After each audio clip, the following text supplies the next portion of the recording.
Hey guys, I wanted to do a quick, I don't want to call it tutorial, but walkthrough of doing some ombre effect on letters. I did this for a gift, I don't know, a couple weeks ago, and liked how it turned out, so I decided to kind of play with it a little bit. The results are a little bit mixed depending on the paint you're using and the colors you're using and that kind of thing, and that's fine. But I wanted to do it and give you some ideas to play with and maybe inspire you to try some of this on your own and come up with your own way and your own ideas. So I just literally printed off a font from my computer that I really liked. And then the very high-tech way I used to transfer it to my paper was simply to run a pencil over the back and make that basically a tracing surface. And then I personally use an embossing tool to go around it and get the graphite down. So you can use a pen or a pencil or whatever. You just need to mark that outline. And your outline doesn't have to be perfect because you're going to paint over it. So, don't get too caught up on that. But you do it, and then you can lift it and make sure it's there. And in this case, it is. And then I am actually going to run, looks like we got a little bit of bleed, run my eraser, my kneaded eraser over it a little bit just to lift it some, because you don't need it too dark really, but you're also going to be painting it, so it shouldn't be a huge deal. Of course, that's going to vary on the colors that you're using for this, but since I'm using the holiday red, green, gold, it definitely won't be a problem. I can't quite get my chair as close as I want because the dog's under the table. She's where I need my chair to go. Anyway, and I'm also using a 6 long round Princeton Velvet Touch, as you guys know, or as actually I'm doing a video on that I don't think's been released yet. It's actually one of my favorite brushes. So the colors I'm using today are going to be M. Graham's Naphthol Red. I'm going to be using Daniel Smith Hooker Green, and I'm going to be using Beam Paint Streamers Gold. So I'm just going to start with our red, and these are not going to have to be exact. So, but in your mind, kind of have an idea of where you want this effect to start. And it doesn't have to be exact, because if you're doing watercolor, then you know that watercolor has a mind of its own. But you kind of want it to be generally like the same line, but it does vary. Just check it to see. I guess we're gonna have to come down just a skosh so we can get into those other letters. And your biggest thing is that you're gonna want your edges to be damp, not super wet, but damp. So we may actually have to come through after we lay this red down and fill them or touch them up and make them a little damp. So that's how you're going to get this bleed to happen, this mixing ombre effect to happen.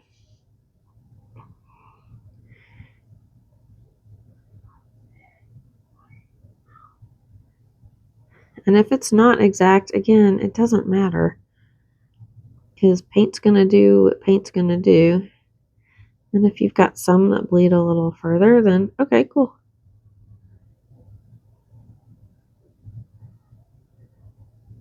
So I'm trying to move fairly quickly. And you can go around later with like a rigger brush and clean up your edges if you want. If you are like me, I definitely don't have the steadiest hand, so sometimes I get frustrated because my edges will be not what I want them to be. I may have gotten a little too light on my paint here because I can't see.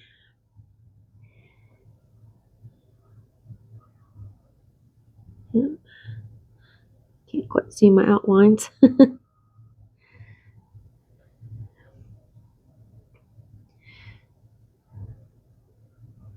So like I said, you do kind of have to work a little quickly. Then you may have to retouch some of those bottoms, and that's okay. So I usually just come in with a little bit more wet paint. Make sure it's in there. Like I said, it doesn't have to be soaking wet. You just want it a little damp so it'll blend. And as always, I can't say enough good things about Beam. They are fabulous, and if you want a really nice mica payoff, it's just, you can't beat it. Okay, so I usually go down and get it where I want it and not touch just yet. And that way I can make sure that my color is laid down. And then I'll touch it. And it should start to blend a little bit. Now I will say that the Beam paints, the Dreamer's Gold, definitely is one of those colors that will kind of take over and push stuff. So if you've got, like, if I felt I had too much red here, if I let it dry just a little bit, then I could actually go back with a little bit of gold and use it to push it back. And I don't know if it's just the mica in it that does that or something about their formulation.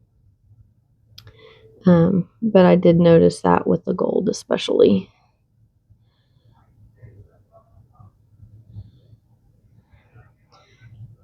And I am a person that rinses my brush between colors. I do not like all my colors to bleed together. I know some people don't mind.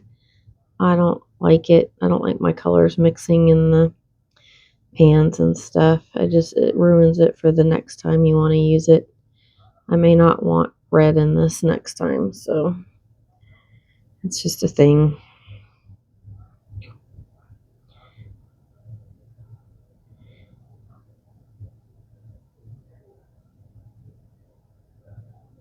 That's good.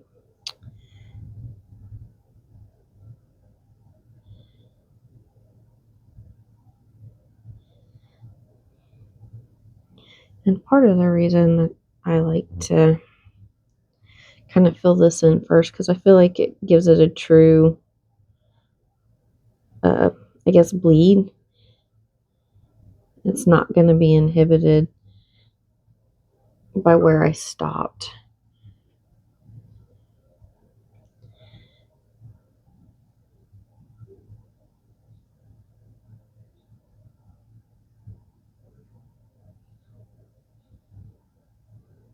Oh, looks like we could have gotten a little more wet there. It's kind of dried in the meantime. So you do kind of have to, sometimes though, once you come in with that gold, it does loosen it up a little bit. And it'll flow.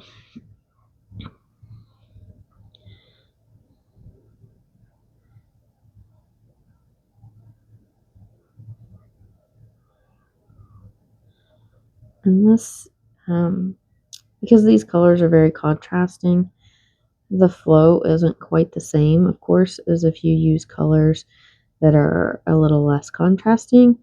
When I did it for the gift I did, I actually did it with this gold, but also with the Beam Wet Grizzly color. And that really just popped and it flowed so nice together. And if you want, like, if you don't like this red, you can always come in and pick it up with a dryer brush.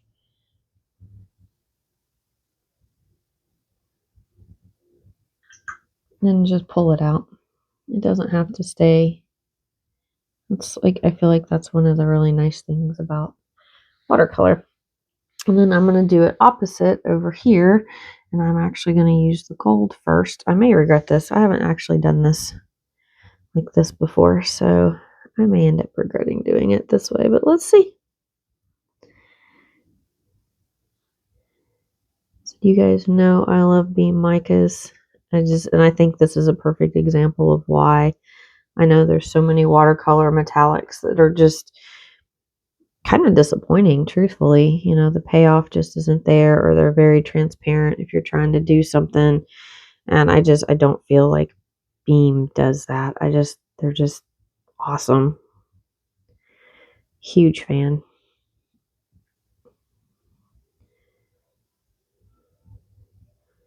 We'll see how this flows. So I did this kind of as a test run on something else, and I used phthalo green, and I'll show it to you guys in a minute. But the phthalo actually kind of battled with the gold because, of course, we know that phthalos are pretty potent and they like to be in charge. And so it was expected but unexpected, I guess. I was like, oh, okay.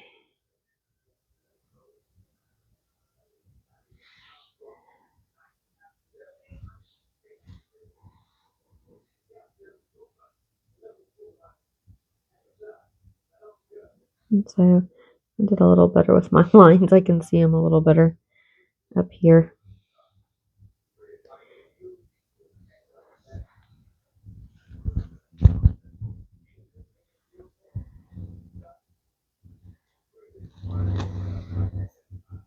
And like I said, just kind of having an idea of where you want this to go. If you were following my Facebook page or my Blue Sky account, then you guys saw the one that I did with the gold and the wet grizzly. It flowed so well. I was so happy with it. I wasn't sure how it was going to turn out, but the ombre effect on it was just fantastic. Of course, both of those colors are metallics, so that helped too. You didn't have like a stark contrast or anything. They just, like I said, they flowed so nice together.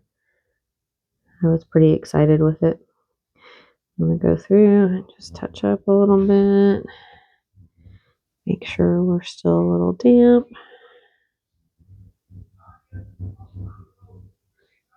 And if I have to, I can always come back through and touch it up again. Because sometimes when you touch that next paint to it, you end up re-wetting it anyway. It's not like this has had a lot of time to dry or anything. All right. So my hooker's green. I think I mentioned once before somewhere that these little pans are from my Robux palette. Really like them. Really love the fact that I can mix them around and make them, bring them out when I don't want to have my full palette here. When I bought that palette, it's very big, and I'll be honest, it's a little too big in a lot of ways. You definitely have to have the desk space for it, or table space, whatever you're working off of. It's a cool palette, and I did end up buying another little one on it because I just thought it was a nice palette, and then I pull the little one out a lot. I'm kind of losing my pencil line here, so we're just winging it now. It looks like I stuck my finger in it. Maybe I need to get one of those gloves because I'm forever sticking my finger in my paint after I put it down.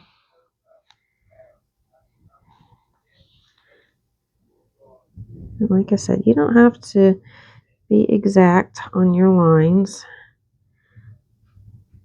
because in the end, you can always go around and outline it and smooth stuff up.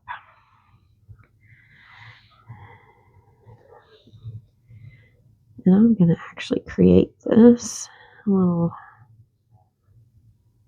continuance there. And you see that gold is flowing into it. Maybe that's what you need to do, is just let the gold go down first.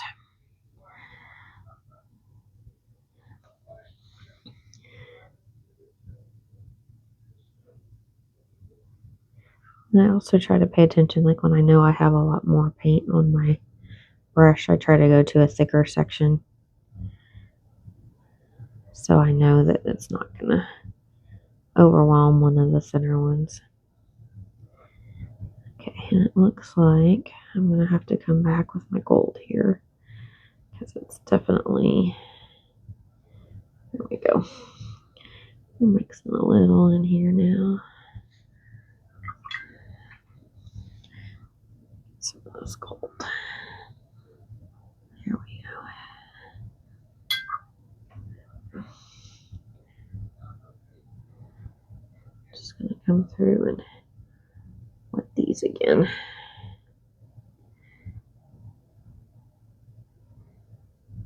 Sometimes I think it's hard to be speedy enough sometimes to make certain effects work if you're using a larger space. Maybe that's just me.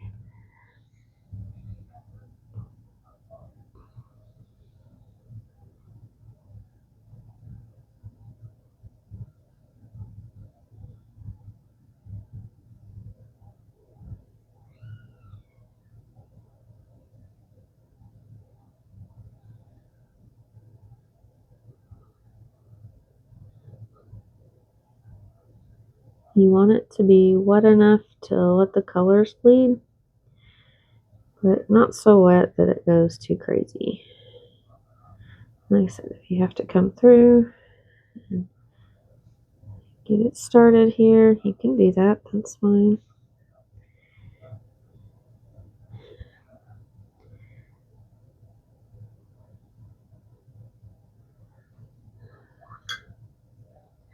Almost done.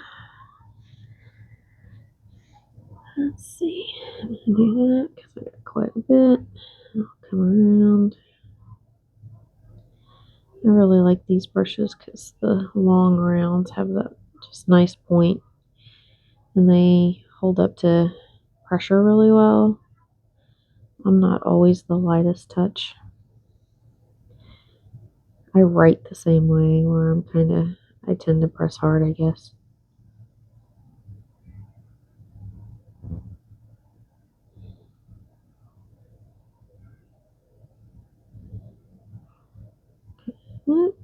There we go. Come up. A little encouragement working here.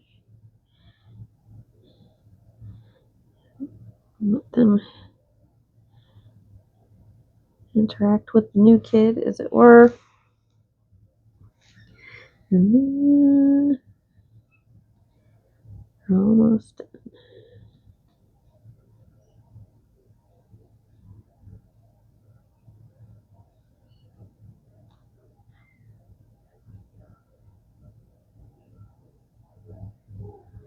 Alright, and then let's see. I'm kind of not liking this a little too much bleed for me. So I'm just going to come through and lift a little bit. And I can always come back in with this.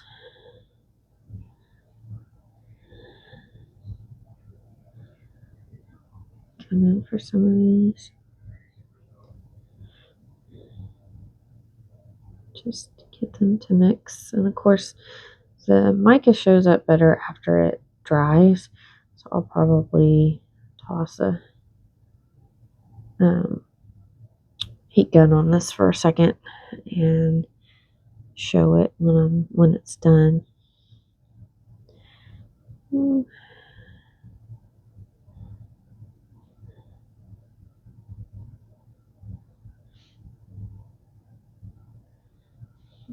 Sometimes I've noticed, and I don't know if it's all mica paints because I don't have a lot of them. Most of mine are beams. So sometimes, and of course, I'm also trying to do this here in a little bit of a hurry because I don't want to take too long to demonstrate stuff. If you're like me, you start tuning out really quick.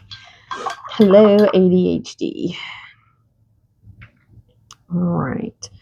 Let's see. Do I have anything else I feel the need to come in and play with?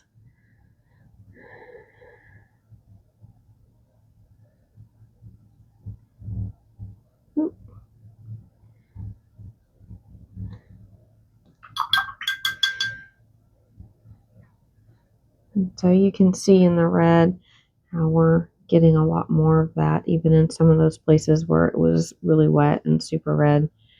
It had kind of overtaken the gold a little bit. So you can see that. I'm going to go ahead and drop a heat gun on this real quick, and then I will be right back. Okay, and we're back. So you can see we've got some nice bleed in here. It came through, and way to knock stuff off the bookshelf, guys. And so there's a couple options here if you want to smooth this up. So this doesn't quite match, but we're going to do it anyway.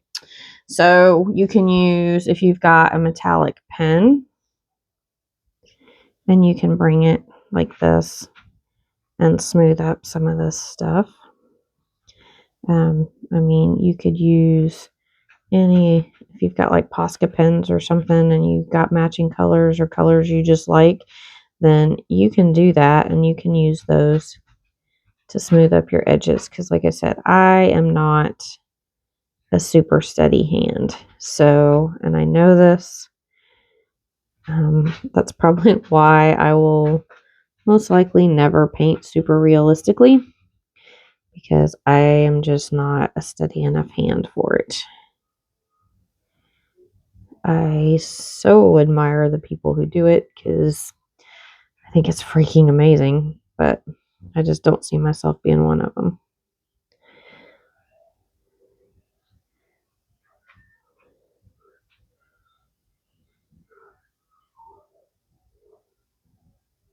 Okay, so this doesn't quite match, but that'd be okay. And if I wasn't trying to do this on camera, I could pull it a little, not closer, but be able to shuffle it so I could see, but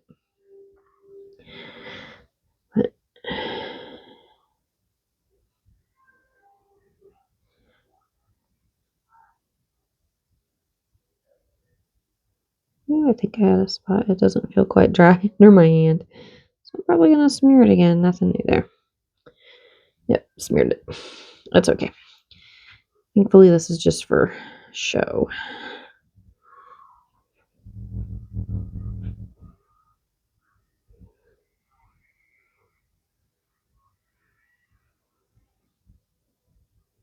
And you know what? Sometimes adding pen details actually makes stuff pop.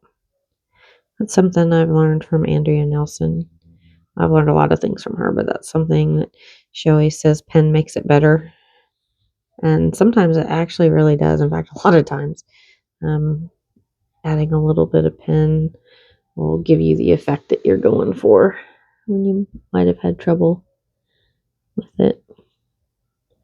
Almost done with this. Again, I'm not being super neat here, but so you can do it like that, where you see how it kind of just fills it in, actually helps pull it together a little bit. Or let's see, you can also do it with paint, or like I said, if you've got Poscas, you could do it with colored pencils. I mean, you could do this really with anything, but adding that little bit of outline can make it smooth out those edges, help draw the eye like you want it.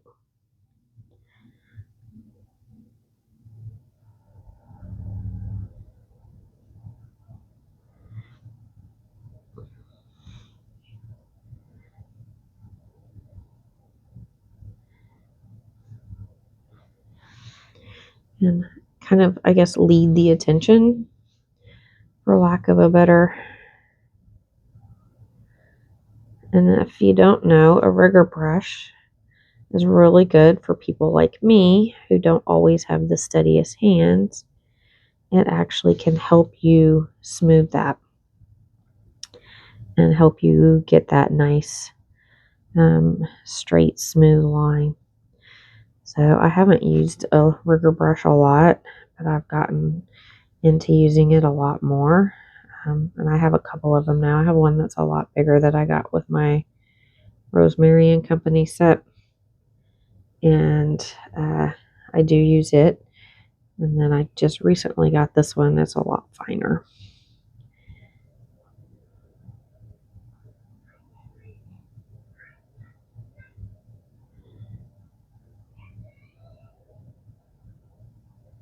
And like I said, you kind of get to help draw your the eye where you want it to go when you add this little bit of outline. And it doesn't have to be a big outline. It can be something very thin. It could be something, you know, with a pen. Whatever's easiest for you to do. It gives the effect that you like. Oop, my palettes are going crazy. Scared the dog. You're okay, sweetheart. I promise you're okay.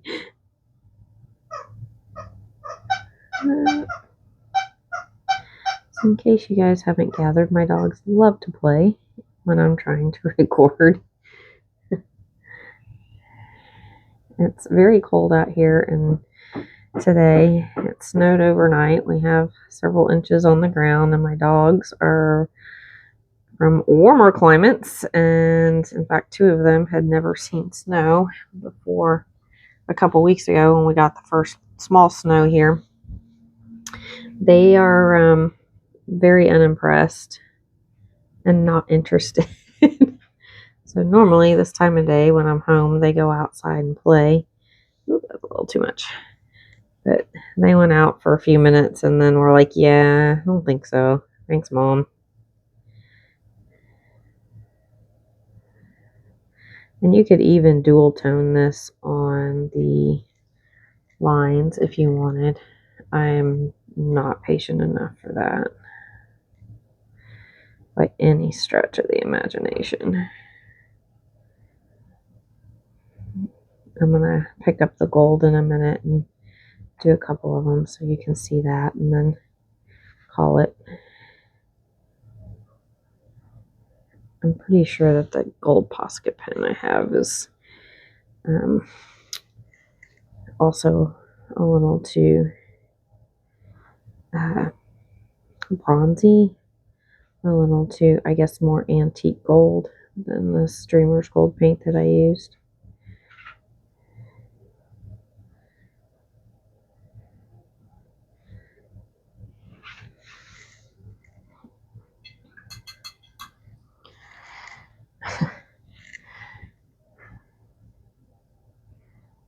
More water in the gold.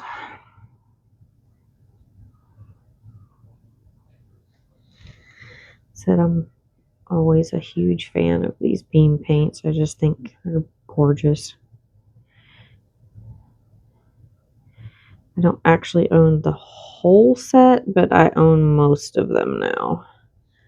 I think there's 60 something, and I want to say I have 54 of them.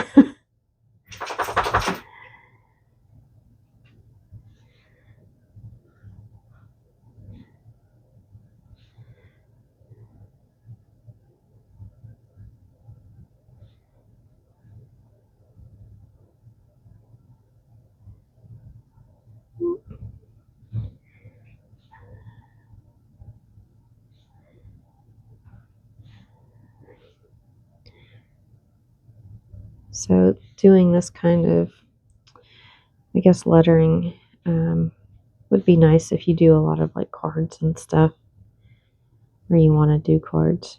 I don't have the neatest handwriting in the world, so I don't like to write on things because I know it's not neat. I've never been one of those people that's had like the really nice school teacher handwriting. You all know that person. You've looked at their stuff and been like, how do you do that? The people that can write a straight line without having a line, that fascinates me. I'm not gonna lie. It absolutely fascinates me because I can't do it. All right, Let's do the top one here, and then we will, I think I'm going to swap to a Posca marker to show you. Like I said, there's a lot of different ways to smooth this up. Hopefully you've got a little steadier hand than I do, and maybe you don't even have to smooth it up because you're better, more patient than me. I'm definitely not known for my patience. Right. Set that aside. Oh, which one is the gold? There it is. I'm going to do some of these internals and give it a chance to dry.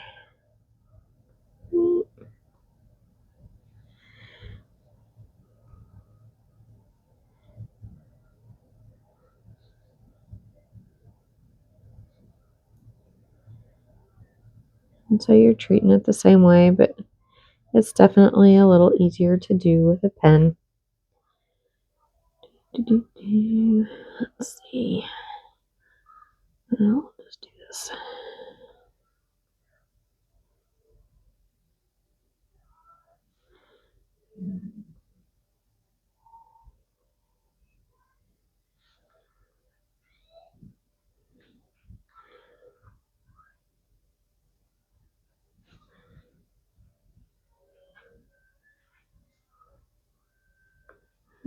Right. And of course, you know, all these markers come in different thicknesses and stuff too. So if you want a super thick line for an accent, I usually prefer fine stuff. I like fine tips in my pens too. So there you go. Lots of different ways you can do this. But it can create a pretty cool effect. I will say the closer your colors are, like I said, when I used the gold and I wish I still had it, I would show you, but the gold and the Wet Grizzly from Beam, they blended so beautifully together. Obviously, these are a lot more contrasting, but it can be done. So this was the other one that I did as kind of a test run, and I outlined this in the gold paint with the rigger brush. But you know, in some spots the color bled pretty good, and then some it didn't. A lot of times it just, again, depends on how wet everything is when it touches and where it's going to go. The gold was definitely pretty easily able to like push the red around, but it had a little harder time with that phthalo green. So your paint colors do matter. And then I also did, let me find it. So, you know, when I talk about stuff that, like, see, this blends a lot better because these colors are pretty close. The silvers on this one is a little harder to blend because it's, I don't want to say clumps together, but it's like it sticks together a little bit more than the gold does.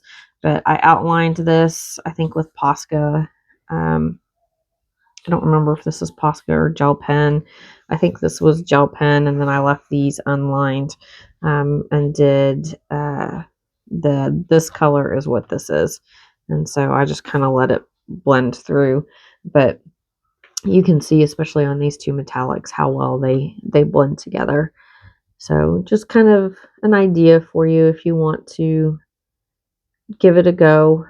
This was all hand lettered just quickly by me, obviously not well. So like I said, I do not have good handwriting at all.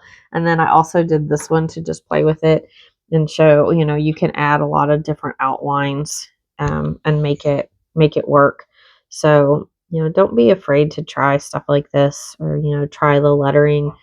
Like I said, I don't have neat lettering, but you can easily print that on your computer. So you just do the graphite behind it, run your pencil over it, and then basically trace it onto your paper. So lots of different options, you know, different things to try. Hopefully this will inspire you to try something. If so, please let me know. I would love to hear that. But anyway, I hope this was helpful, and go out there and paint something.